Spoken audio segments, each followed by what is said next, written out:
This image shows hundreds of protesters during Occupy Wall Street. Figure 15.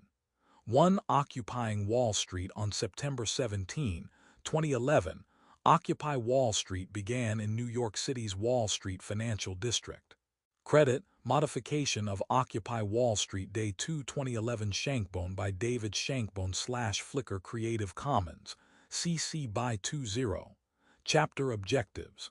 In this chapter, you will learn about drawing the poverty line, the poverty trap, the safety net, income inequality, measurement and causes, government policies to reduce income inequality, bring it home, Occupy Wall Street in September 2011. A group of protesters gathered in Zuccotti Park in New York City to decry what they perceived as increasing social and economic inequality in the United States. Calling their protest Occupy Wall Street, they argued that the concentration of wealth among the richest 1% in the United States was both economically unsustainable and inequitable, and needed to be changed. The protest then spread to other major cities, and the Occupy movement was born. Why were people so upset? How much wealth is concentrated among the top 1% in our society? How did they acquire so much wealth? These are very real, very important questions in the United States now, and this chapter on poverty and economic inequality will help us address the causes behind this sentiment. The labor markets that determine the pay that workers receive do not take into account how much income a family needs for food, shelter, clothing, and health care. Market forces do not worry about what happens to families when a major local employer goes out of business. Market forces do not take time to contemplate whether those who are earning higher incomes should pay an even higher share of taxes. However, labor markets do create considerable income inequalities. In 2020, the median American household income was $67,521. The median is the level where half of all families had more than that level and half had less. For family households, the median was $86,372. For non-family households, it was $40,464. The Census Bureau also reported that in 2020 there were 37.2 million people living in poverty, representing 11.4% of the population. Think about a family of 3, perhaps a single mother with 2 children, attempting to pay for the basics of life on perhaps $17,916 per year. After paying for rent, health care, clothing, and transportation, such a family might have $6,000 to spend on food. Spread over 365 days, the food budget for the entire family would be about $17 per day. To put this in perspective, most cities have restaurants where $17 will buy you an appetizer for one. This chapter explores how the U.S. government defines poverty, the balance between assisting the poor without discouraging work, and how federal anti-poverty programs work. It also discusses income inequality, how economists measure inequality, why inequality has changed in recent decades, the range of possible government policies to reduce inequality, and the danger of a trade-off that too great a reduction in inequality may reduce incentives for producing output. Learning objectives. By the end of this section, you will be able to explain economic inequality and how the poverty line is determined, analyze the U.S. poverty rate over time, noting its prevalence among different groups of citizens, comparisons of high and low incomes, raise 2 different issues. Economic inequality and poverty. Poverty is measured by the number of people who fall below a certain level of income, called the poverty line, that defines the income one needs for a basic standard of living. Measures of inequality compare the shares of a nation's income or wealth that comparable groups receive. A common inequality measure is income inequality. One of numerous ways to look at income inequality is to compare the share of income that the top 10% receive to the share of income that the bottom 10% receive. In the United States, The official definition of the poverty line traces back to a single person, Molly Orshansky. In 1963, Orshansky, who was working for the Social Security Administration, published an article called Children of the Poor in a highly useful and dry-as-dust publication called the Social Security Bulletin. Orshansky's idea was to define a poverty line based on the cost of a healthy diet. Her previous job had been at the U.S. Department of Agriculture, where she had worked in an agency called the Bureau of Home Economics and Human Nutrition. One task of this bureau had been to calculate how much it would cost to feed a nutritionally adequate diet to a family. Orshansky found that the average family spent 1/3 of its income on food. She then proposed that the poverty line be the amount one requires to buy a nutritionally adequate diet, given the size of the family, multiplied by 3. The current U.S. poverty line is essentially the same as the Orshansky poverty line, although the government adjusts the dollar amounts to represent the same buying power over time. The U.S. poverty line in 2021 ranged from $12,880 for a single individual to $26,500 for a household of 4 people. Figure 15.2 shows the U.S. poverty rate over time, that is, the percentage of the population below the poverty line in any given year. The poverty rate declined through the 1960s, rose in the early 1980s and early 1990s, but seems to have been slightly lower since the mid-1990s. However, in no year in the last 6 decades has the poverty rate been less than 10.5% of the U.S. population. That is, at best almost 1 American in 9 is below the poverty line.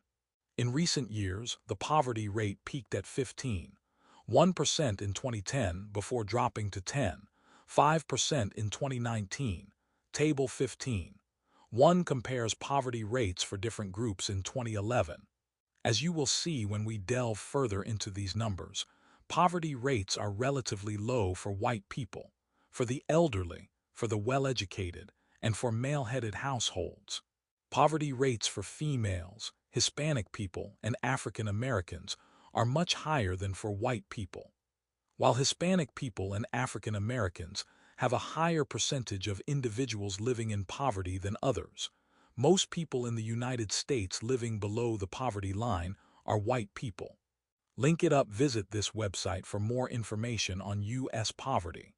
This graph illustrates the percentage of people living below the poverty line over time.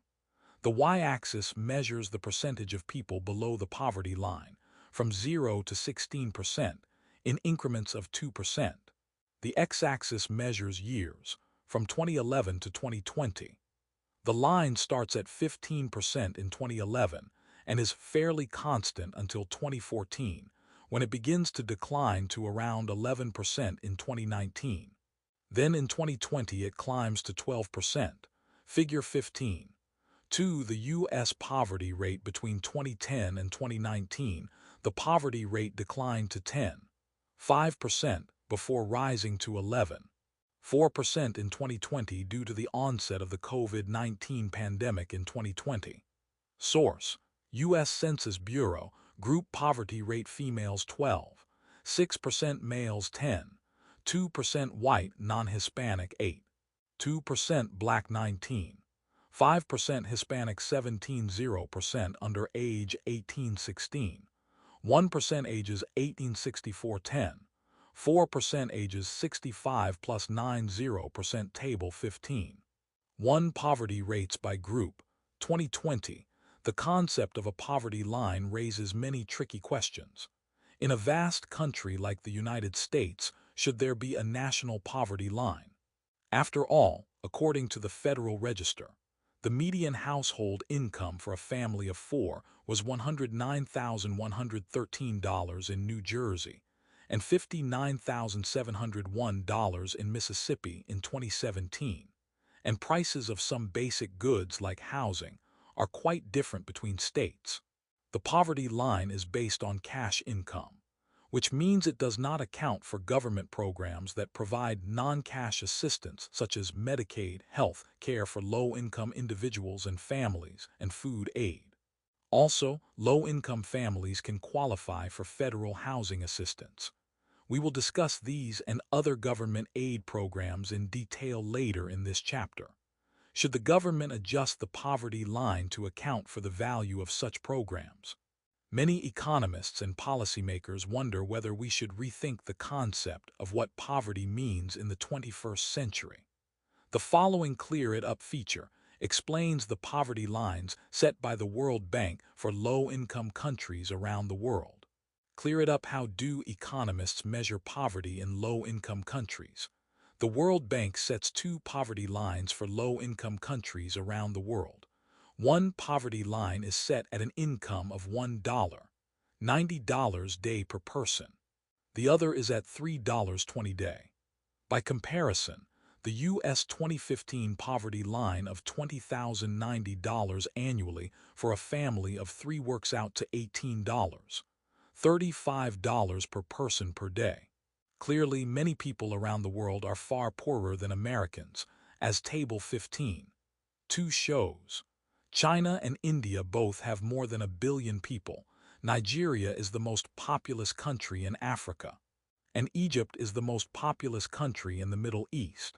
In all four of those countries, in the mid-2000s, a substantial share of the population subsisted on less than $2 a day. About half the world lives on less than $2, $50 a day, and 80% of the world lives on less than $10 per day. Of course, the cost of food, clothing, and shelter in those countries can be very different from those costs in the United States, so the $2 and $2.50 figures may mean greater purchasing power than they would in the United States. Country year percentage of population, with income less than $1.90 day person percentage of population, with income less than $3.20 day person Brazil 2019 4.6% 9.1% China 2017 0.5% 5.4% Egypt 2017 3.8% 28.9% India 2011 22.5% 61.7% Mexico 2018 1.7% 6.5% Nigeria 2018 39.1% 71.0% Table 15.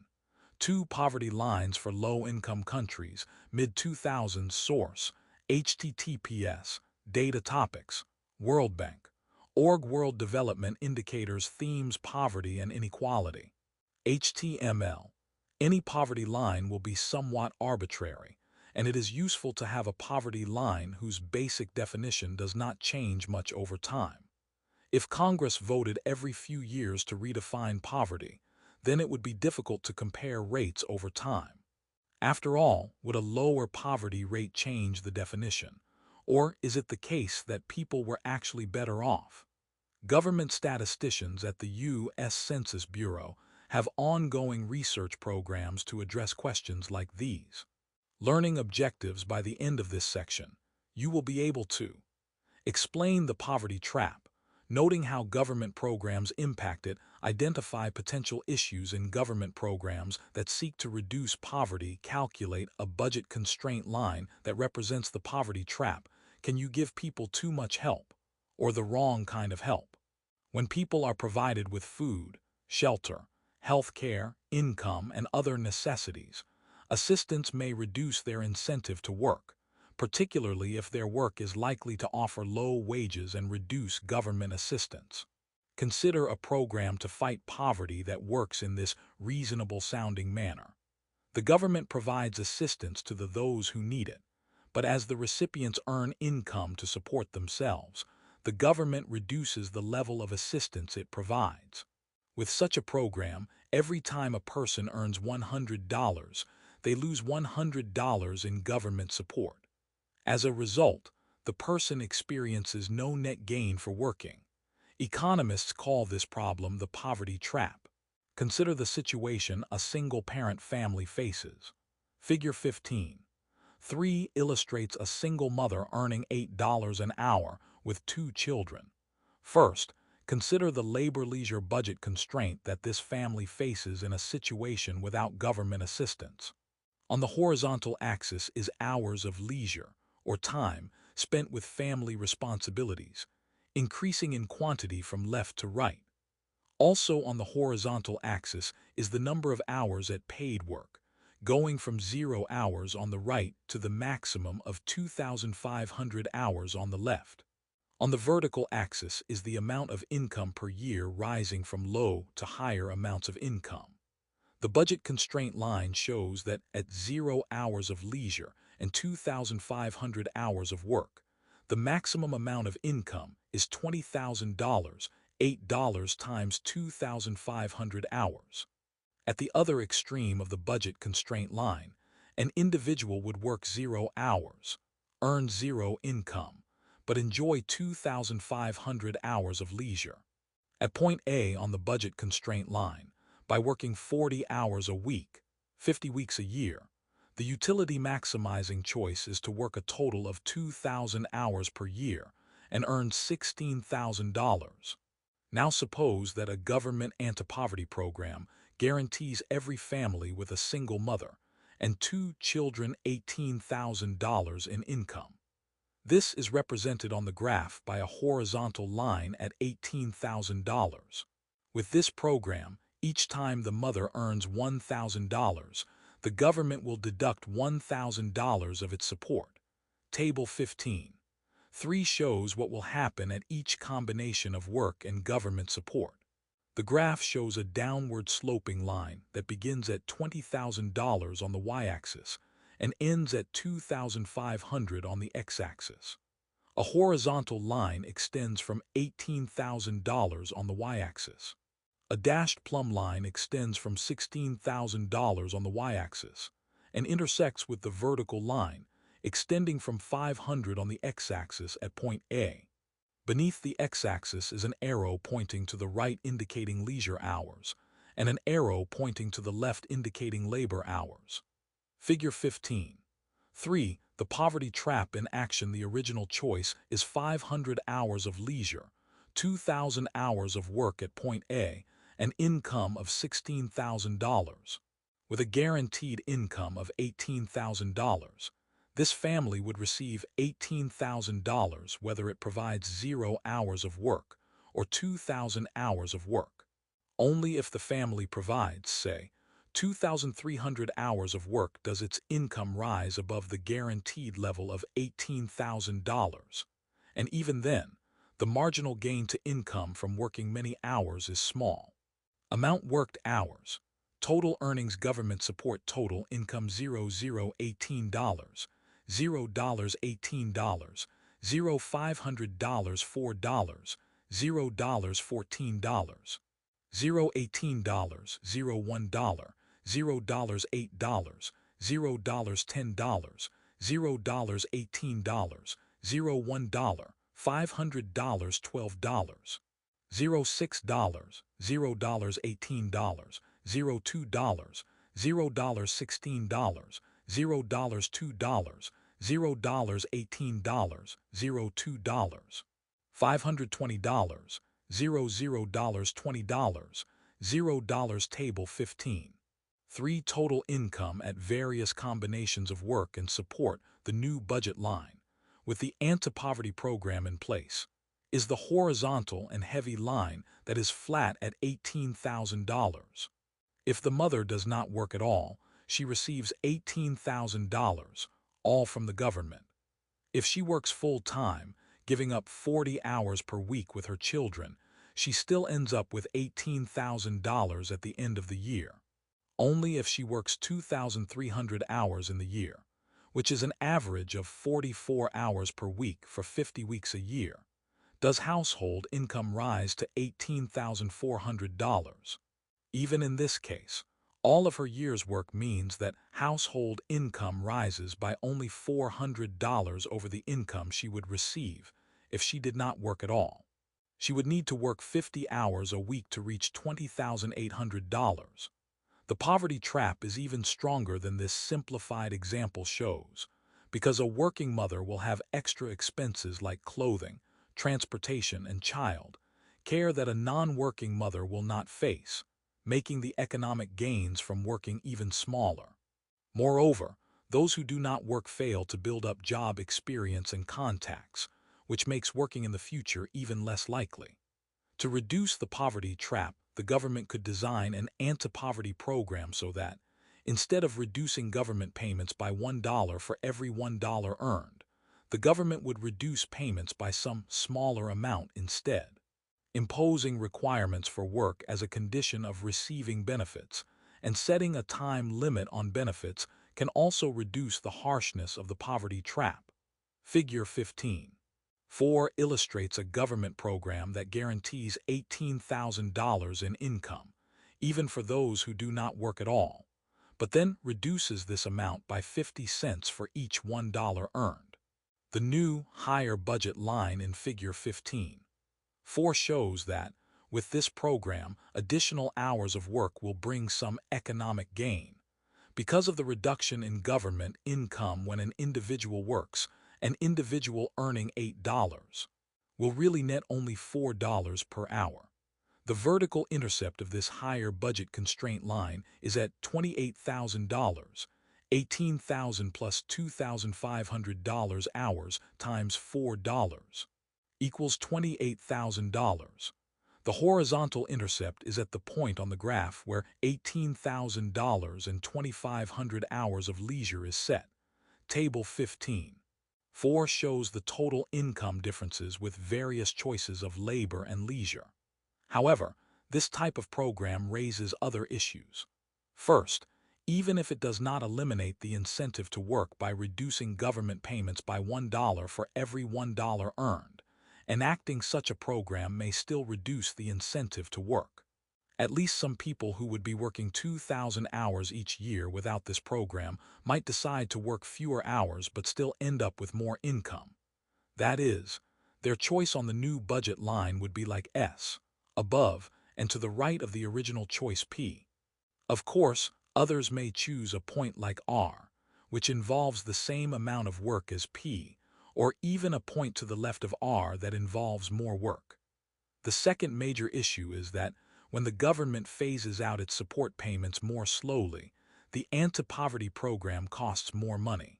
Still, it may be preferable in the long run to spend more money on a program that retains a greater incentive to work, rather than spending less money on a program that nearly eliminates any gains from working. The graph shows a downward sloping line that extends from $28,000 on the y-axis to $18,000 on the y-axis, from 0 to 2,500 on the x-axis. 2 points R and S appear on the line. Another line starts at 0, $20,000, and ends at 2,500, 0. A dashed plumb line extends horizontally from $18,000 on the y-axis and meets with the vertical line extending from 2,500 on the x-axis.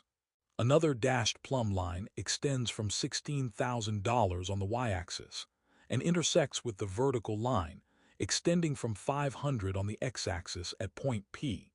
Beneath the x-axis is an arrow pointing to the right indicating leisure hours and an arrow pointing to the left indicating labor hours. Figure 15.4 loosening the poverty trap, reducing government assistance by 50 cents for every $1 earned on the original labor-leisure opportunity set, the lower, downward-sloping budget set. The preferred choice P is 500 hours of leisure and $16,000 of income.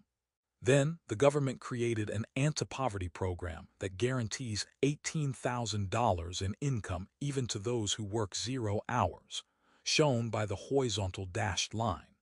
In addition, every $1 earned means phasing out 50 cents of benefits at $18,000. This program leads to the higher budget set, which the diagram shows. The hope is that this program will provide incentives to work the same or more hours, despite receiving income assistance. However, it is possible that the recipients will choose a point on the new budget set like S, with less work, more leisure and greater income, or a point like R, with the same work and greater income. Amount worked hours. Total earnings government support total income $0 $18 $0 $18 $0 $500 $4 $0 $16 $0 $20 $0 $1 $0 $8 $0 $14 $0 $22 $0 $1 $500 $12 $0 $12 $0 $24 $0 $2 $0 $16 $0 $10 $0 $26 $0 2 $520 $0 $8 $0 $28 $0 Table 15.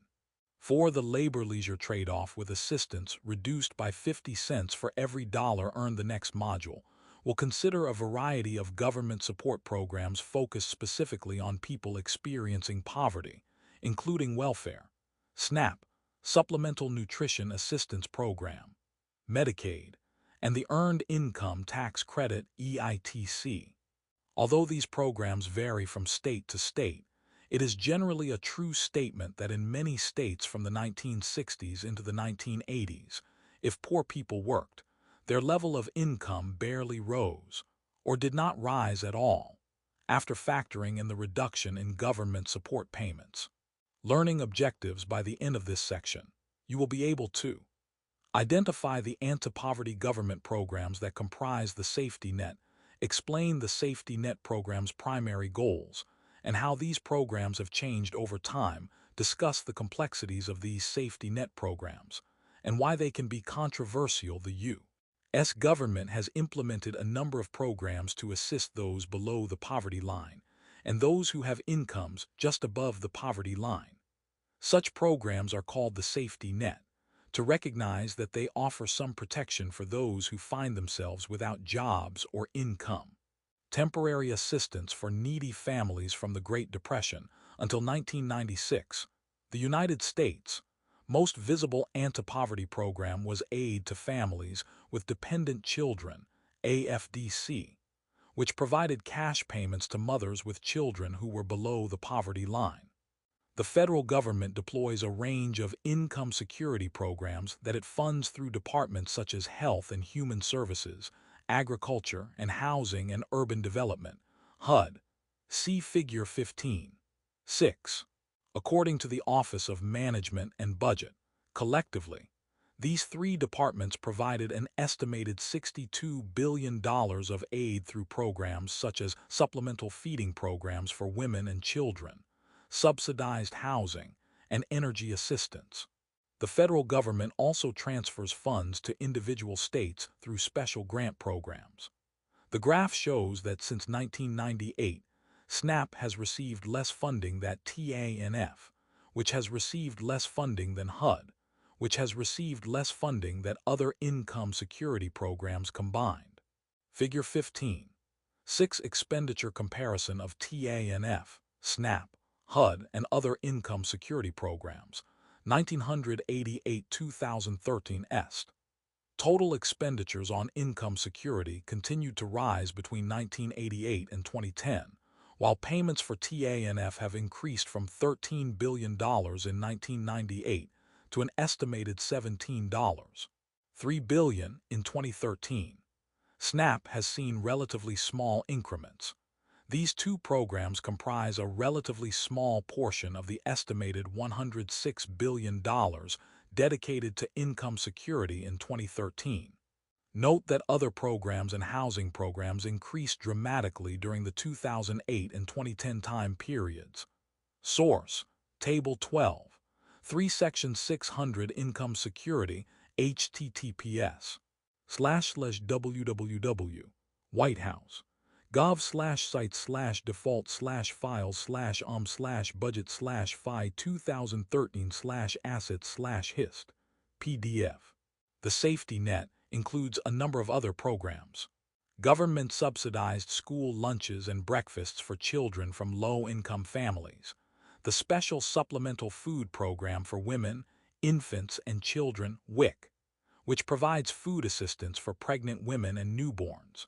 The Low-Income Home Energy Assistance Program, which provides help with home heating bills, housing assistance, which helps pay the rent, and supplemental security income, which provides cash support for people with disabilities and elderly people experiencing poverty.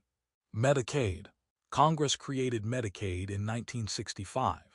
This is a joint health insurance program between both the states and the federal government. The federal government helps fund Medicaid, but each state is responsible for administering the program, determining the level of benefits, and determining eligibility. It provides medical insurance for certain people with low incomes, including those below the poverty line, with a focus on families with children, the elderly, and people with disabilities. About one-third of Medicaid spending is for low-income mothers with children, while an increasing share of the program funding in recent years has gone to pay for nursing home costs for older people who cannot afford to pay for housing. The program ensures that participants receive a basic level of benefits, but because each state sets eligibility requirements and provides varying levels of service, the program differs from state to state. In the past, a common problem has been that many low-paying jobs pay enough to a breadwinner so that a family could lose its eligibility for Medicaid, yet the job does not offer health insurance benefits. A parent considering such a job might choose not to work rather than lose health insurance for their children. In this way, health insurance can become a part of the poverty trap. Many states recognized this problem in the 1980s and 1990s and expanded their Medicaid coverage to include people earning up to 135% or even 185% of the poverty line. Some states also guaranteed that children would not lose coverage if their parents worked. These expanded guarantees cost the government money, of course, but they also help to encourage those on welfare to enter the labor force. As of 2014, approximately 7 million people participated in Medicaid.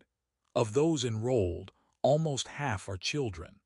Healthcare expenditures, however, are highest for the elderly population, which comprises approximately 25% of participants.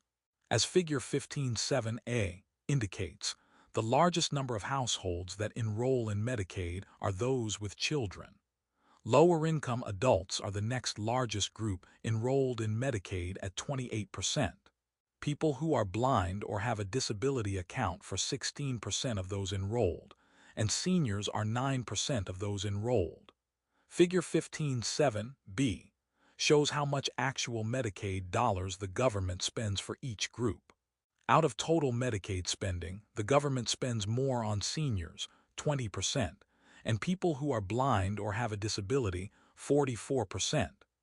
Thus, 64% of all Medicaid spending goes to seniors, those who are blind, and people with disabilities. Children receive 21% of all Medicaid spending, followed by adults at 15%. There are two pie charts here. The one on the left, A, shows Medicaid enrollment by the categories of children, adults, blind or have a disability, and aged. The biggest category is children at 39%, followed by adults at 38%, then blind or have a disability at 15%, and the aged at 8%. The pie chart on the right, B, shows Medicaid spending by the same categories. Blind or have a disability is the biggest spending component, at 38%, followed by adults at 28%, then children at 19%, and aged at 16%. Figure 15. 7 Medicaid enrollment and spending part, A, shows the Medicaid enrollment by different populations, with children comprising the largest percentage at 47%, followed by adults at 28%, and those who are blind or have a disability at 16%. Part B shows that Medicaid spending is principally for those who are blind or have a disability, followed by the elderly. Although children are the largest population that Medicaid covers, expenditures on children are only at 19%. Learning objectives. By the end of this section, you will be able to explain the distribution of income and analyze the sources of income inequality in a market economy. Measure income distribution in quintiles. Calculate and graph a Lorentz curve. Show income inequality through demand and supply diagrams. Poverty levels can be subjective based on the overall income levels of a country.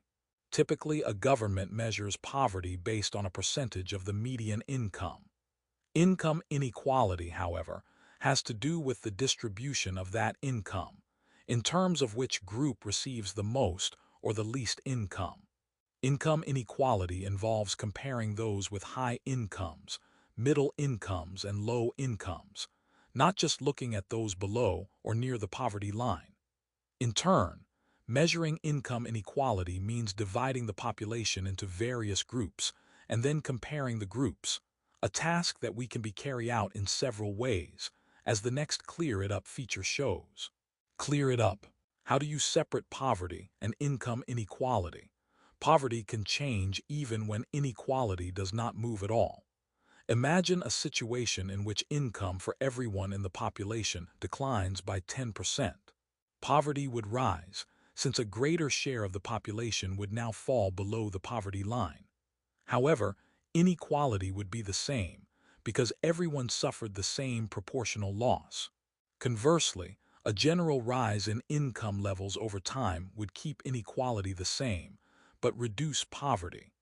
It is also possible for income inequality to change without affecting the poverty rate. Imagine a situation in which a large number of people who already have high incomes increase their incomes by even more. Inequality would rise as a result, but the number of people below the poverty line would remain unchanged. Why did inequality of household income increase in the United States in recent decades? A trend toward greater income inequality has occurred in many countries around the world, although the effect has been more powerful in the U.S. Economy. Economists have focused their explanations for the increasing inequality on two factors that changed more or less continually from the 1970s into the 2000s. One set of explanations focuses on the changing shape of American households. The other focuses on greater inequality of wages, what some economists call winner-take-all labor markets. We will begin with how we measure inequality, and then consider the explanations for growing inequality in the United States. Measuring income distribution by quintiles. One common way of measuring income inequality is to rank all households by income, from lowest to highest, and then to divide all households into 5 groups with equal numbers of people, known as quintiles.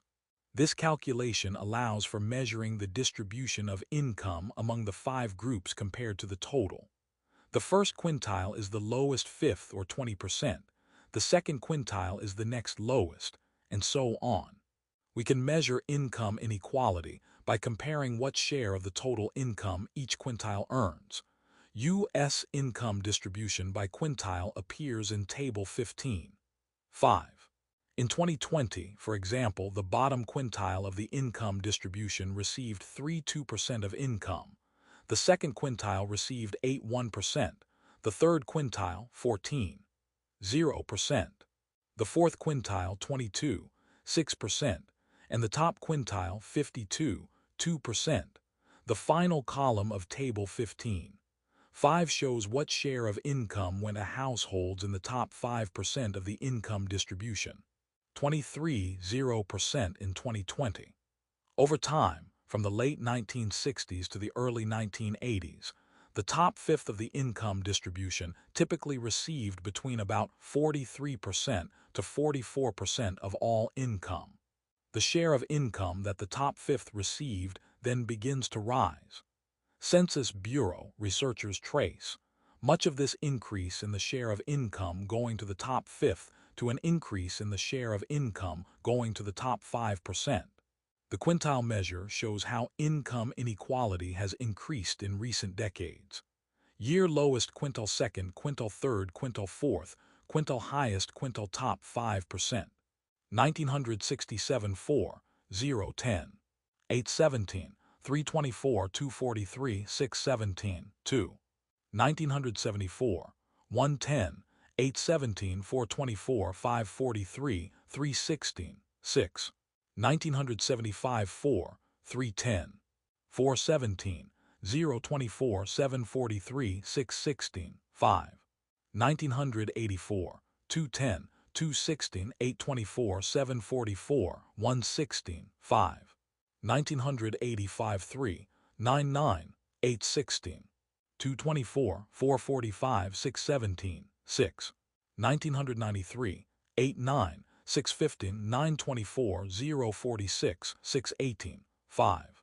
1995 3, 79, 115, 223, 348, 721, 0. 2003, 68, 914, 823, 049, 822, 1. 2005 3, 48, 614, 623, 50, 422, 2. 2010 3, 38, 514, 623, 450, 321, 3. 2015 3, 18, 214, 323, 251, 122, 1. 2023, 08, 114, 022, 652, 223, 0. Table 15. 5 share of aggregate income received by each fifth and top 5% of households, 1967-2020, source. U.S. Census Bureau, https://www.census.gov/data/tables/times/income poverty/historical income households. HTML, Table H1 all races. It can also be useful to divide the income distribution in ways other than quintiles. For example, into tenths or even into percentiles, that is, hundredths. A more detailed breakdown can provide additional insights. For example, the last column of Table 15. 5 shows the income received by the top 5% of the income distribution. Between 1980 and 2020, the share of income going to the top 5% increased by 6.5 percentage points, from 16.5% in 1980 to 23.0% in 2020. From 1980 to 2020, the share of income going to the top quintile increased by 8.1 percentage points, from 44.1% in 1980 to 52.2% in 2013. Thus, the top 20% of householders, the fifth quintile, received over half, 51%, of all the income in the United States in 2020. Lawrence curve. We can present the data on income inequality in various ways. For example, you could draw a bar graph that showed the share of income going to each fifth of the income distribution. Figure 15. 8 presents an alternative way of showing inequality data in a Lawrence curve. This curve shows the cumulative share of population on the horizontal axis and the cumulative percentage of total income received on the vertical axis. The graph illustrates 2 Lawrence curves, one for 1980 and one for 2020. The y-axis shows the cumulative share of income, measured as a percentage, in increments of 10%. The x-axis shows the income quintiles, measured as 20, 40, 60, 80, and 100. Beginning at the origin, there is a dashed, upward-sloping 45-degree line, which shows perfect equality of the income distribution. The 1980 Lawrence curve slopes upward, curves out and away from the 45-degree line, and gets steeper. The 2020 Lawrence curve slopes upward, curves out and away from the 45-degree line, and gets steeper. The 1980 Lawrence curve is closer to the 45-degree line than the 2020 Lawrence curve. This shows that in the U.S., income distribution has become more unequal over time. Figure 15. 8. The Lawrence curve. A Lawrence curve graphs the cumulative shares of income received by everyone up to a certain quintile. The income distribution in 1980 was closer to the perfect equality line than the income distribution in 2020. That is, the U.S. income distribution became more unequal over time. Every Lorentz curve diagram begins with a line sloping up at a 45-degree angle. We show it as a dashed line in Figure 15. 8. The points along this line show what perfect equality of the income distribution looks like. It would mean, for example, that the bottom 20% of the income distribution receives 20% of the total income. The bottom 40% gets 40% of total income, and so on. The other lines reflect actual U.S. data on inequality for 1980 and 2020. The trick in graphing a Lorentz curve is that you must change the shares of income for each specific quintile, which we show in the first and third columns of numbers in Table 15. 6. Into cumulative income, which we show in the second and fourth columns of numbers. For example, the bottom 40% of the cumulative income distribution will be the sum of the first and second quintiles. The bottom 60% of the cumulative income distribution will be the sum of the first, second, and third quintiles, and so on. The final entry in the cumulative income column needs to be 100%, because by definition, 100% of the population receives 100% of the income. Income category share of income in 1980%, cumulative share of income in 1980%, share of income in 2020, percent, cumulative share of income in 2020, percent. First quintile 4, 2423, 030. Second quintile 10, 214, 48, 111, 1. Third quintile 16, 831, 214, 025, 1. Fourth quintile 24, 755, 922, 647, 7. Fifth quintile 44, 100, 052, 2100, 0. Table 15. 6. Calculating the Lorentz curve.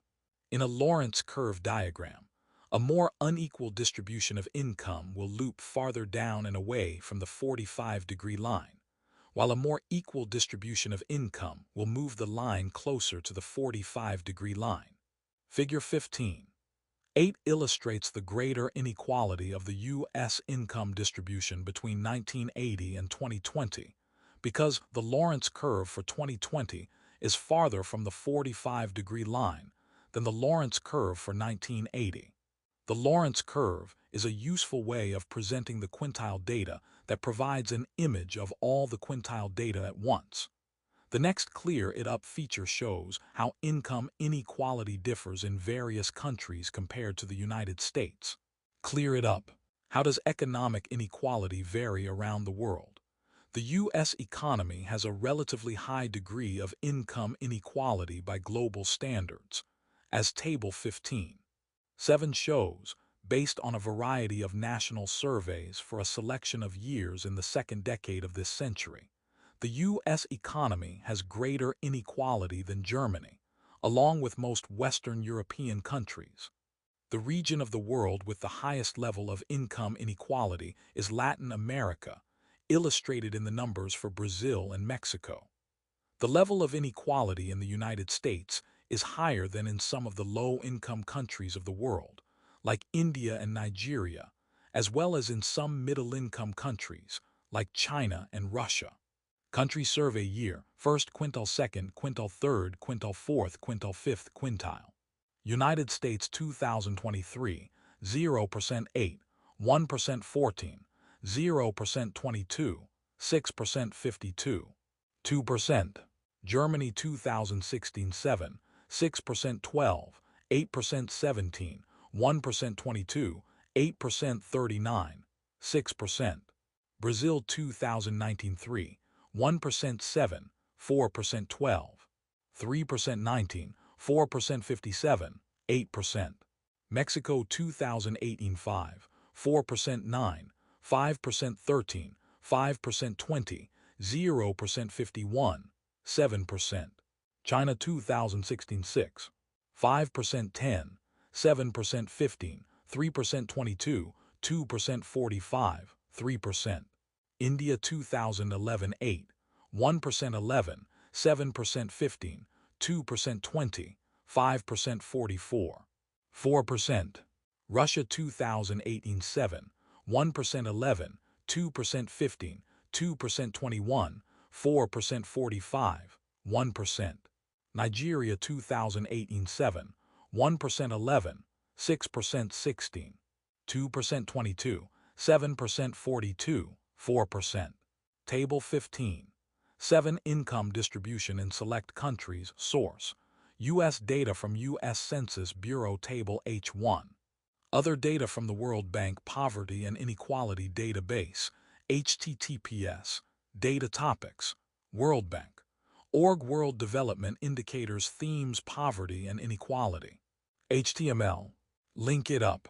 Visit this website to watch a video of wealth inequality across the world. Causes of growing inequality. The changing composition of American households.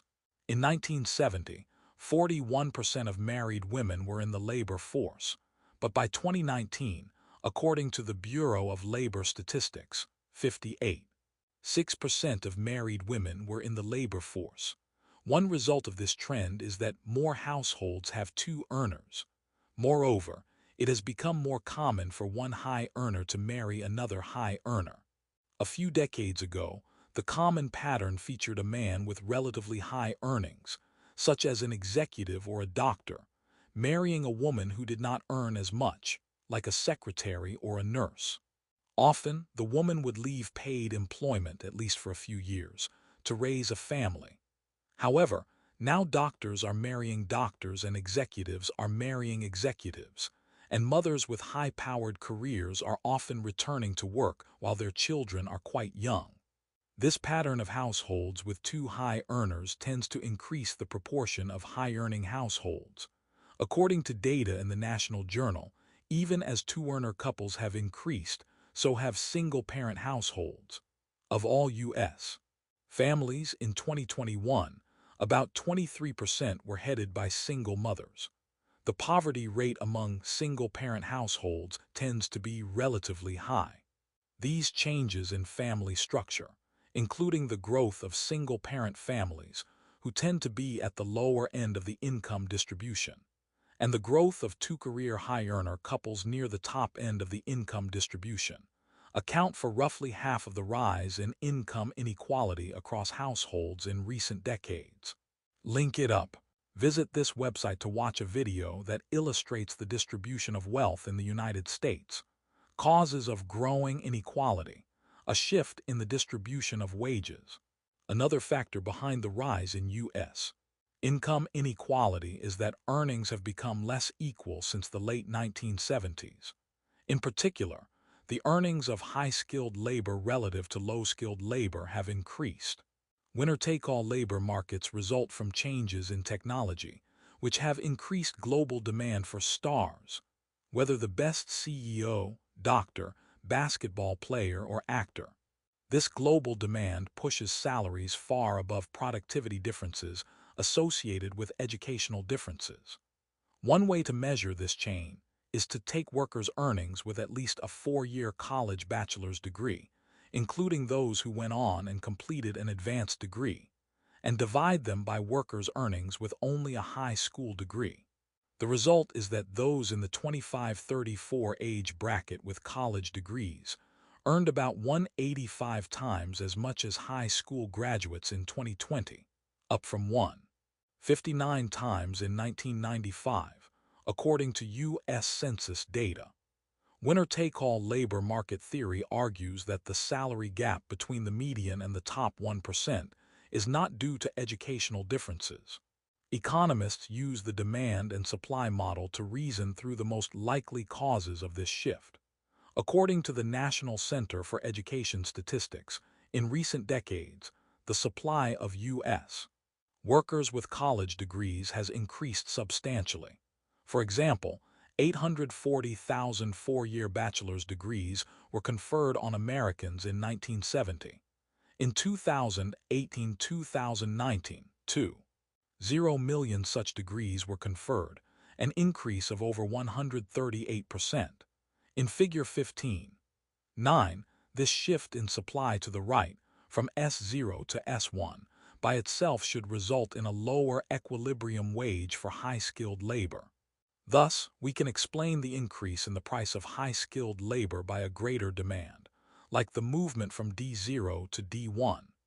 Evidently, combining both the increase in supply and in demand has resulted in a shift from E0 to E1 and a resulting higher wage.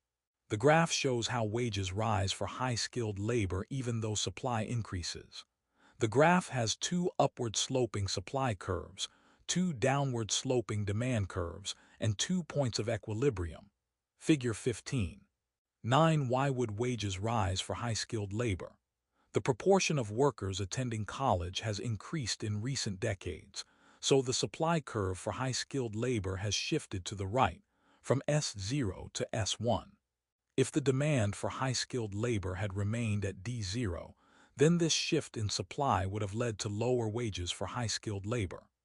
However, the wages for high-skilled labor, especially if there is a large global demand, have increased even with the shift in supply to the right. The explanation must lie in a shift to the right in demand for high-skilled labor, from D0 to D1.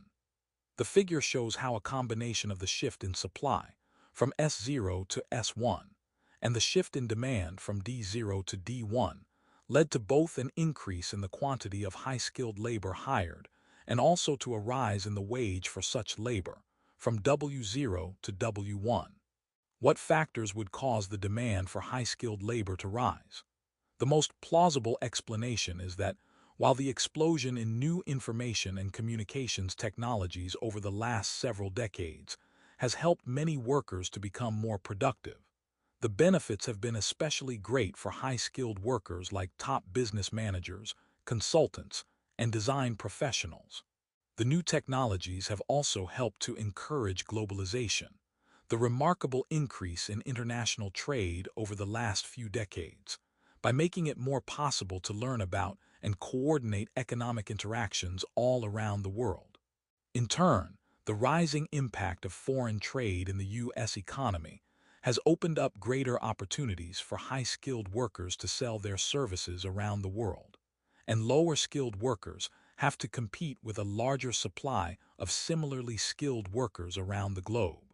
We can view the market for high-skilled labor as a race between forces of supply and demand. Additional education and on-the-job training will tend to increase the high-skilled labor supply and to hold down its relative wage.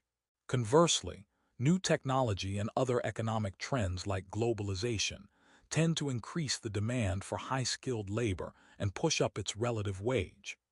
We can view the greater inequality of wages as a sign that demand for skilled labor is increasing faster than supply. Alternatively, if the supply of lower-skilled workers exceeds the demand, then average wages in the lower quintiles of the income distribution will decrease. The combination of forces in the high-skilled and low-skilled labor markets leads to increased income disparity. Learning objectives. By the end of this section, you will be able to explain the arguments for and against government intervention in a market economy, identify beneficial ways to reduce the economic inequality in a society, show the trade-off between incentives and income equality. No society should expect or desire complete equality of income at a given point in time, for a number of reasons. First, most workers receive relatively low earnings in their first few jobs, higher earnings as they reach middle age, and then lower earnings after retirement. Thus, a society with people of varying ages will have a certain amount of income inequality. Second, people's preferences and desires differ. Some are willing to work long hours to have income for large houses, fast cars and computers, luxury vacations, and the ability to support children and grandchildren. These factors all imply that a snapshot of inequality in a given year does not provide an accurate picture of how people's incomes rise and fall over time. Even if we expect some degree of economic inequality at any point in time, how much inequality should there be? There is also the difference between income and wealth, as the following Clear It Up feature explains. Clear it up.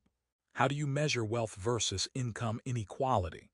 Income is a flow of money received, often measured on a monthly or an annual basis. Wealth is the sum of the value of all assets, including money in bank accounts, financial investments, a pension fund, and the value of a home. In calculating wealth, one must subtract all debts, such as debt owed on a home mortgage and on credit cards. A retired person, for example, may have relatively little income in a given year, other than a pension or Social Security. However, if that person has saved and invested over time, the person's accumulated wealth can be quite substantial. In the United States, the wealth distribution is more unequal than the income distribution, because differences in income can accumulate over time to make even larger differences in wealth. However, we can measure the degree of inequality in the wealth distribution with the same tools we use to measure the inequality in the income distribution, like quintile measurements. Once every 3 years, the Federal Reserve Bank publishes the Survey of Consumer Finance, which reports a collection of data on wealth. Even if they cannot answer the question of how much inequality is too much, economists can still play an important role in spelling out policy options and trade-offs. If a society decides to reduce the level of economic inequality, it has three main sets of tools: redistribution from those with high incomes to those with low incomes, trying to assure that a ladder of opportunity is widely available, and a tax on inheritance, redistribution. Redistribution means taking income from those with higher incomes and providing income to those with lower incomes. Earlier in this chapter, we considered some of the key government policies that provide support for people experiencing poverty. The welfare program TANF, the Earned Income Tax Credit, SNAP, and Medicaid. If a reduction in inequality is desired, these programs could receive additional funding. The federal income tax, which is a progressive tax system designed in such a way that the rich pay a higher percent in income taxes than the poor, funds the programs. Data from household income tax returns in 2018 shows that the top 1% of households had an average income of $1,679,000 per year in pre-tax income and paid an average federal tax rate of 25.4%. The effective income tax, which is total taxes paid divided by total income, all sources of income such as wages, profits, interest, rental income, and government transfers such as veterans' benefits, was much lower. The effective tax paid by that top 1% of householders paid was 24%, while the bottom two quintiles actually paid negative effective income taxes because of provisions like the Earned Income Tax Credit. News stories occasionally report on a high-income person who has managed to pay very little in taxes, but while such individual cases exist, according to the Congressional Budget Office, the typical pattern is that people with higher incomes pay a higher average share of their income in federal income taxes. Of course, the fact that some degree of redistribution occurs now through the federal income tax and government anti-poverty programs does not settle the questions of how much redistribution is appropriate and whether more redistribution should occur. The ladder of opportunity. Economic inequality is perhaps most troubling when it is not the result of effort or talent, but instead is determined by the circumstances under which a child grows up. One child attends a well-run grade school and high school and heads on to college, while parents help out by supporting education and other interests, paying for college, a first car and a first house, and offering work connections that lead to internships and jobs. Another child attends a poorly run grade school, barely makes it through a low-quality high school, does not go to college, and lacks family and peer support. These two children may be similar in their underlying talents and in the effort they put forth, but their economic outcomes are likely to be quite different. Public policy can attempt to build a ladder of opportunities so that, even though all children will never come from identical families and attend identical schools, each child has a reasonable opportunity to attain an economic niche in society based on their interests, desires, talents, and efforts. Table 15. 8 shows some of those initiatives. Children college-level adults. Improved day care, widespread loans and grants for those in financial need, opportunities for retraining and acquiring new skills. Enrichment programs for preschoolers, public support for a range of institutions from 2-year community colleges to large research universities, prohibiting discrimination in job markets and housing on the basis of race, gender, age, and disability. Improved public schools, after-school and community activities, internships and apprenticeships. Table 15. 8 public policy initiatives. Some have called the United States a land of opportunity. Although the general idea of a ladder of opportunity for all citizens continues to exert a powerful attraction, specifics are often quite controversial. Society can experiment with a wide variety of proposals for building a ladder of opportunity, especially for those who otherwise seem likely to start their lives in a disadvantaged position.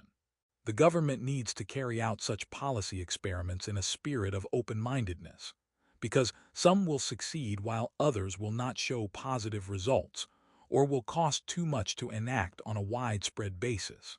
Inheritance taxes. There is always a debate about inheritance taxes. It goes like this. Why should people who have worked hard all their lives and saved up a substantial nest egg not be able to give their money and possessions to their children and grandchildren? In particular, it would seem un-American if children were unable to inherit a family business or a family home. Alternatively, many Americans are far more comfortable with inequality resulting from high-income people who earned their money by starting innovative new companies than they are with inequality resulting from high-income people who have inherited money from rich parents. The United States does have an estate tax, that is, a tax imposed on the value of an inheritance, which suggests a willingness to limit how much wealth one can pass on as an inheritance. However, in 2022, the estate tax applied only to those leaving inheritances of more than $6 million, and thus applies to only a tiny percentage of those with high levels of wealth. The trade-off between incentives and income equality. Government policies to reduce poverty or to encourage economic equality, if carried to extremes, can injure incentives for economic output. The poverty trap, for example, defines a situation where guaranteeing a certain level of income can eliminate or reduce the incentive to work. An extremely high degree of redistribution, with very high taxes on the rich, would be likely to discourage work and entrepreneurship. Thus, it is common to draw the trade-off between economic output and equality, as Figure 15.10 shows. In this formulation, if society wishes a high level of economic output, like point A, it must also accept a high degree of inequality. Conversely, if society wants a high level of equality, like point B, it must accept a lower level of economic output because of reduced incentives for production. This view of the trade-off between economic output and equality may be too pessimistic, and Figure 15.10b presents an alternate vision. Here, the trade-off between economic output and equality first slopes up in the vicinity of choice C, suggesting that certain programs might increase both output and economic equality. For example, the policy of providing free public education has an element of redistribution, since the value of the public schooling received by children of low-income families is clearly higher than what low-income families pay in taxes.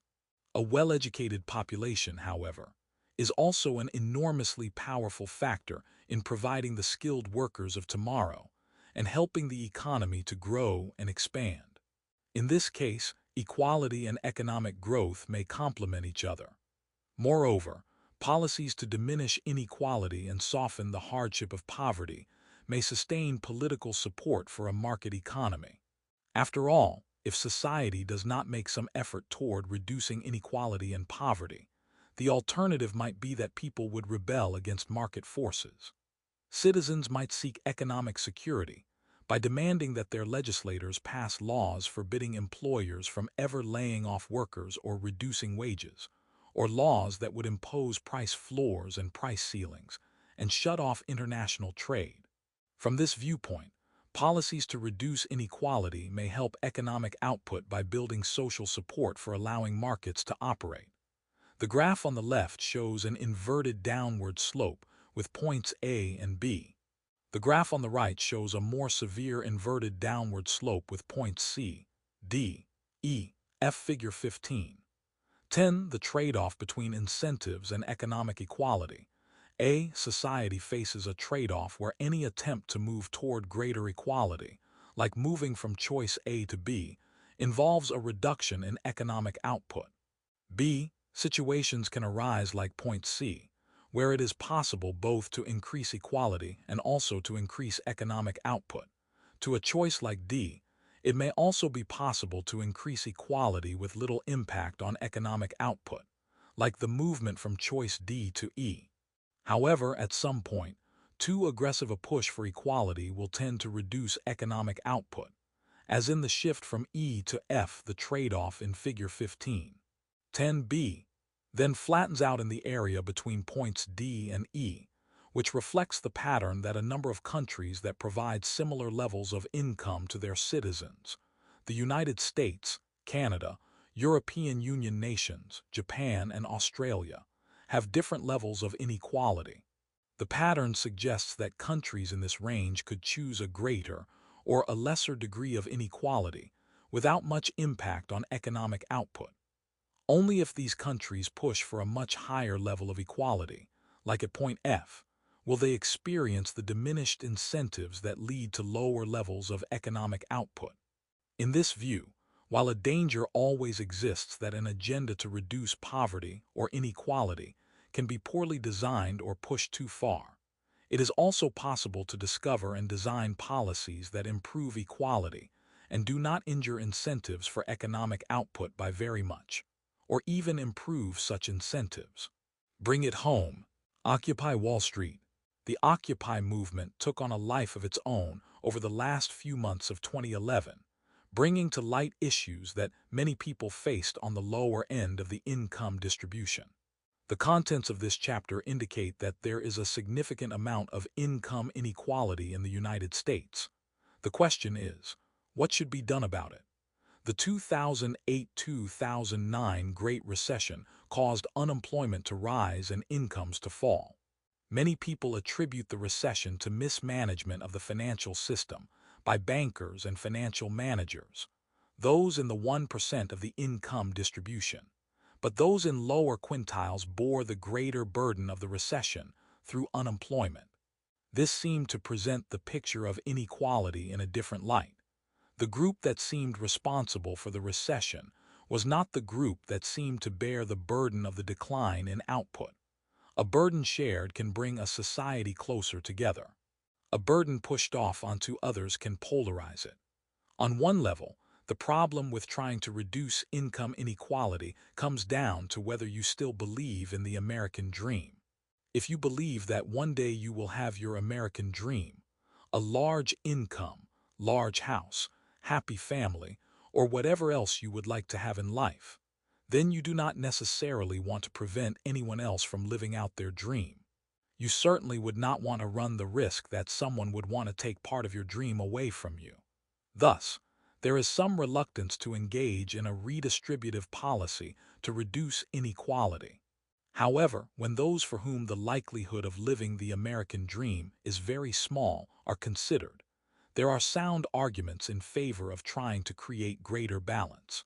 As the text indicated, a little more income equality, gained through long-term programs like increased education and job training, can increase overall economic output.